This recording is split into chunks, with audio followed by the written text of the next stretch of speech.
믿거나 말거나 괴담들. 첫 번째 이야기.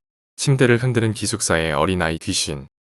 우리 학교는 경기도에 있는 4년제 대학교입니다. 집은 서울이지만 학교는 경기도에 있어서 기숙사에 들어갔습니다. 대부분 서울에 사는 학생들이 많아 기숙사는 금방 채워졌습니다. 빈 방도 거의 없었고 입구 쪽 방은 전부 찼습니다. 당시에는 나이도 많아서 어떻게 적응하나 했습니다. 관리 계장님께 부탁드려서 방을 배정받았는데 1층 구석방이었습니다. 복도 끝인데다 창을 열면 몇 년째 농작하지 않는 마른 논이 보였습니다. 기분이 그다지 좋진 않았지만 친한 룸메이트 2명과 함께해서 그나마 다행이었습니다. 이튿날 컴퓨터와 친구들을 가져와 본격적인 기숙사 생활에 들어갔습니다. 다음날 수업이 오후였지만 한 친구는 일주일 뒤에 온다고 하고 다른 친구는 친구 자취방에 간다고 해서 짐 정리는 혼자 하고 늦게까지 컴퓨터를 했습니다. 새벽까지 컴퓨터를 하는데 시골이라 초봄인데도 추웠습니다. 2층 철제 침대였는데 저는 2층에서 잠을 잤습니다. 눈을 붙이고 조금 지났을까 멀쩡하던 컴퓨터가 켜졌습니다. 이런 일이 있나? 다시 끄고 잠을 청했습니다. 잠시 후 찬바람이 불어 침대에서 일어나 창문을 닫고 돌아서는 순간 분명히 창을 닫은 기억이 났습니다. 오싹해졌지만 이 새벽에 기숙사에 아는 사람도 없고 이런 이야기 해봤자 미쳤다는 소리나 들을 것 같아 불을 켜고 다시 잠들었습니다. 한참을 잔 것 같습니다. 갑자기 지진처럼 침대가 흔들려 화들짝 깼습니다. 침대는 멀쩡했습니다. 아마 꿈이었던 것 같습니다. 혹시나 해서 1층으로 내려와 잠을 잤습니다. 문제는 다음날 밤이었습니다. 돌아온 룸메이트와 이야기하다가 같이 잠을 잤습니다. 난 2층, 그 친구는 1층이었습니다. 얼마 뒤 저와 그 친구의 컴퓨터가 동시에 켜졌습니다.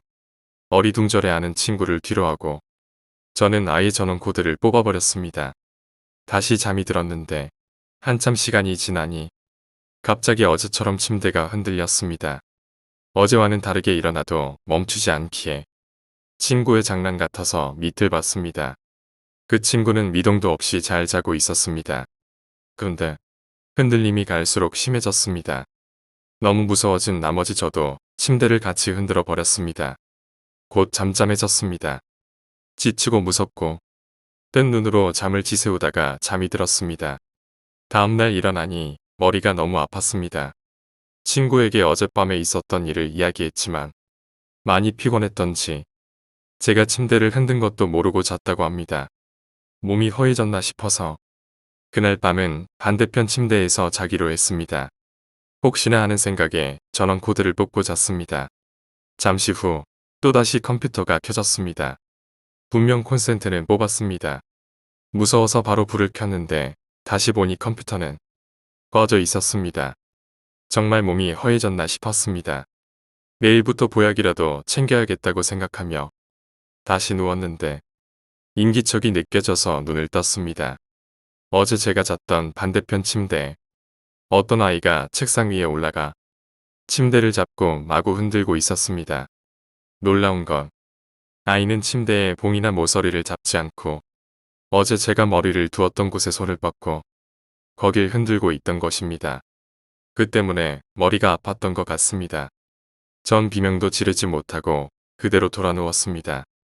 아이가 제게 다가오는 건지 아닌지 밤새도록 떨었던 것 같습니다. 늦은 새벽, 동이틀 무렵에야 잠들었습니다. 얕은 잠을 자고 일어나자마자 친구를 깨웠지만 아침잠이 많은지 좀채 일어나지 않으려고 했습니다. 그래서 친구에게 2층이 더 따뜻하다는 말로 설득해서 2층으로 올려보냈습니다. 그리고는 전 바로 아침 수업을 들으러 갔습니다. 수업을 듣고 가니 친구가 사색이 된 얼굴로 저를 반겼습니다. 늦잠을 자고 있는데 책상 위에 올라서서 침대를 흔드는 꼬마를 봤다는 것입니다. 저희는 계장님께 말씀드렸으나 당연히 믿지 않으셨습니다. 사정해서 겨우 바꿀 수 있었고 그 방에 들어간 다른 친구들 역시 저희와 같은 현상을 겪었다고 합니다. 아직도 그 방에선 여전히 어린아이가 나타난다는 괴담이 있고 신입생이 아닌 재학생들은 모두 꺼린다고 합니다. 두 번째 이야기. 할아버지가 깨부수던 하느님의 알. 내가 어릴 적 우리 할아버지는 양계장을 하셨습니다. 할아버지가 돌아가신 뒤 관리 문제 때문에 양계장은 다른 사람에게 넘겨버렸지만 할아버지가 살아계실 때는 여름방학 때마다 놀러가곤 했습니다. 그런데 이상하게 지금 와서는 어떤 일이었는지 정확히 전후 사정도 기억나지 않지만 딱 한 장면, 아직도 뇌리에 박혀 잊히지 않는 기억이 있습니다. 나는 평소처럼 양계장 주변에서 놀고 있었었고 그러다 문득 닭장 안에 하나만 덩그러니 놓여있는 알을 발견했습니다. 다른 알과는 달리 암탉이 품고 있지도 않고 닭장 한가운데 오직 그 알만이 놓여 있었지요. 기묘하게도 그 알의 주변에는 닭들이 다가가지 않았습니다. 마치 저 알은 자신들과는 다른 어떤 존재의 것으로 생각하는 것 마냥 절대 다가가지 않았습니다. 나는 무엇에 홀린 듯 닭장 안으로 들어가 알을 손에 들었습니다. 알 안에는 무엇인가가 들어있는지 묵직한 무게가 느껴졌어요. 하지만 껍질 안에 무엇이 있다고는 생각하기 힘들 정도로 차가웠고 나는 멍하니 알을 들고 닭장에서 나왔죠. 내가 손에 알을 들고 있는데 지나가던 할아버지가 나를 보고는 다가오셔서 이렇게 말했습니다. 그건 하느님이니까 이리 죽어라. 할아버지에게 알을 건네주려는데 덜그럭하고 알 안에서 무엇인가 움직이는 것이 느껴졌습니다. 깜짝 놀란 나는 그만 알을 떨어뜨려 버리고 말았어요. 갈라진 알에서는 새까만 털 같은 것이 보였지만 할아버지는 그것을 곧바로 짓밟아 버렸습니다. 무엇인가가 찌부러지는 기분 나쁜 소리가 났죠. 나는 한참 후에도 그 사건을 잊지 못하고 할아버지에게 물어보곤 했습니다.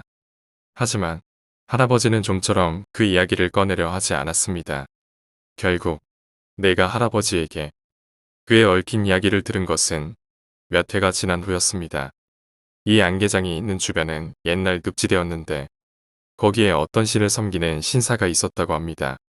그리고 증조할아버지가 이 땅을 사고 늪을 메우면서 그 신사는 뒷산으로 자리를 옮겼다는 것이었죠. 늪을 메운 자리에는 양계장을 만들었고 다행히 닭들이 무럭무럭 자라면서 증조할아버지는 큰 성공을 거두었고요. 하지만 그 이후로 아주 가끔 보기 드물게 무정란 속에 이상한 것이 섞여들기 시작했다는 것이었습니다. 그것의 정체가 무엇인지 할아버지는 절대로 말하지 않았습니다. 그저 하느님이라는 말만 했을 뿐. 그건 하느님이니까 죽여야 한다. 이렇게 한마디 덧붙이셨다. 그 이야기를 듣자 어째서인지 무척 무서워서 몸이 덜덜 떨렸습니다. 지금 와서 생각해보면 하느님이니까 죽여야지. 그런 사고 자체가 무서웠던 것 같습니다. 차라리 양령이니까 죽여야 한다고 말했다면 납득할 수 있었을 텐데 내가 직접 그런 알을 발견한 것은 그때가 처음이자 마지막이었지만 그 후에도 계속 할아버지는 하느님의 알을 찾을 때마다 깨버렸다고 합니다. 하느님이 태어나서는 안 된다는 강한 신념이 할아버지에게는 있었던 것입니다. 할아버지의 장례식 날 출관하는 도중에 어디선가 날카로운 피리 소리가 들려왔어요. 주위 사람들은 모두 귀를 막고 정신이 없었지만 나는 어째서인지 마음속에 우울증이 가시는 것 같은 느낌이었죠. 그리고 그때 뭐라 설명할 수는 없지만 할아버지의 말을 이해할 수 있었습니다. 지금은 우리 집안과 관계없어진 양계장이지만 가끔씩 나는 그 기묘한 알과 할아버지를 떠올리곤 합니다. 그 늪에 있는 신사에서 모셔지던 하느님은 과연 어떤 존재였을까? 아직도 그 양계장에서는 하느님이 아닌 악령이 들어있는 알이 나오고 있을지도 모릅니다. 세 번째 이야기. 죽고 싶다고 생각하면 보이는 길. 나는 그것을 죽은 자의 길이라고 부르고 있습니다. 초등학생 때 나는 담임 선생님과 성격이 맞지 않아 문제만 일으키고 다녔습니다. 선생님 역시 무슨 일만 일어나면 내 잘못으로 치부해서 갈등의 골은 깊어만 갔죠. 하지만 부모님은 절대적으로 선생님을 신뢰하고 있었기 때문에 언제나 나에게만 비난의 화살이 쏟아졌습니다. 어째서 너는 선생님 말씀을 안 듣는 거니? 나는 이제 정남이가 떨어져서 죽어버리고 싶어. 어머니는 입버릇처럼 죽어버리고 싶다고 말하곤 했고 어린이들은 부모의 입버릇을 그대로 배워버리는 경우가 많습니다. 그것이 기분 나쁜 내용일수록 다른 이에게 그 말을 하기 위해 더욱 확실하게 기억해 버리게 됩니다. 나 역시 마찬가지였고 학교 따위 싫다. 죽어버리고 싶네. 밥이 뭐 이래. 죽어버리고 싶다.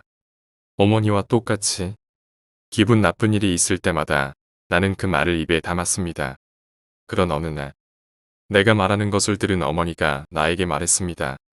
죽고 싶다 죽고 싶다고 말하는 녀석은 그냥 죽어버리는 편이 나아. 그것은 나에게 있어서 정말로 죽어버리고 싶어지는 말이었죠. 나는 맨발로 집을 뛰쳐나갔고 달리고 달려서 가까운 산길까지 달려나갔습니다. 정말 죽어야겠다. 그렇게 말하면서 달리는데 갑자기 왼편에 길이 나타났습니다. 언제나 다녀서 익숙한 길이었지만 이상하게 그 길만은 처음 보는 길이었습니다. 길 저편에는 반딧불 같은 작은 빛들이 날아다니고 낡아서 색이 바랜 교회가 보였죠. 그 광경이 어딘지 무섭게 느껴져 나는 왔던 길을 되돌아 도망쳤습니다. 집에 돌아오니 어머니가 아버지에게 엄청나게 큰 소리를 듣고 있었습니다. 자기 자식한테 할 말이 있고 안 할 말이 있지. 그것도 구별 못해. 아버지가 그렇게 화난 모습은 태어나서 처음 보는 것이었고 그로부터 몇 년 뒤 나는 다시 자살 욕망에 휩싸여 있었습니다. 이유는 없었다 단지 현실에 실증이 나 있었던 것이었지요. 변화없는 생활과 점점 달아만 가는 육체와 정신. 무엇이든 모든 것이 실증이 날 뿐이었습니다. 나는 밤거리를 빈둥거리며 오가면서 죽고 싶다 죽고 싶다라고 중얼거렸습니다. 그 순간 숲의 냄새가 났고 건물과 건물 사이의 틈새를 들여다봤습니다. 거기에는 이전에 보았던 반딧불 같은 작은 빛들이 날아다니고 낡아서 색이 바랜 교회가 있는 그 길이 계속 이어져 있었습니다. 그때 나는 그것이 죽은 자의 길이라는 것을 알아차렸죠. 죽고 싶어하는 인간을 유혹하는 길이라는 것을. 나는 인파를 밀어 헤치고 그 길로부터 도망쳤습니다. 그 순간만은 죽는 것이 너무나도 무서웠습니다. 사람은 죽음이 다가올 때가 돼서야 드디어 살아있는 것의 소중함을 느끼는 것인지도 모릅니다. 그로부터 10여 년의 시간이 흘렀고 나는 지금도 때때로 그 길을 봅니다. 옛날과 다른 점이 있다면 길 저편 교회의 문이 서서히 열리고 있다는 것일까요? 언젠가 그 문이 활짝 열리는 날이 오는 것일지도 모르겠습니다.